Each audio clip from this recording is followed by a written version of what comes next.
Trailblazer was the first custom steel roller coaster that Hersheypark ever received. This Aero mine train is located in the back edge of Pioneer Frontier, and many of the early Aero mine trains were plagued by jerky transitions, but Trailblazer is a different issue. The ride is flat out boring. Find out why in this review. Trailblazer opened in 1974 as the first mine train coaster in the Northeast. Like the ones that came before it, Trailblazer was a scenic terrain coaster. The layout is difficult to follow off-ride as it's blocked by trees, but as Hersheypark has expanded, more of Trailblazer has become visible as it interacts with a few pathways and rides, most notably Storm Runner and the train.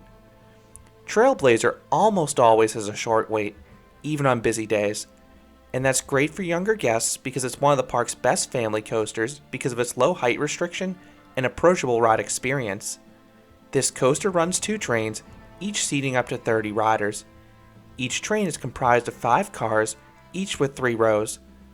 The coaster originally opened with Aero trains, featuring a shared lap bar between not only each row, but the entire car, so the restraint would lock on the largest guest, making it uncomfortable for them if another guest kept on trying to pull the lap bar down further.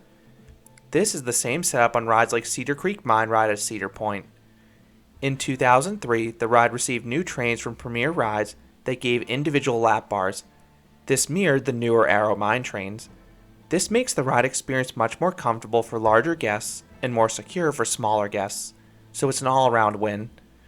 Once dispatched, you travel down a small dip, round a slow corner, and pass through the maintenance shed where the transfer track is stored. You then ascend the ride's lone lift hill. The lift runs alongside Park Avenue, but it doesn't offer much of a view due to all the trees and its modest height of just 43 feet or 13 meters. At the top you crest the lift hill and you travel down a short dip. You then navigate a rather slow helix above Storm Runner's queue line. The element's placement is cool, but it does nothing in the force department.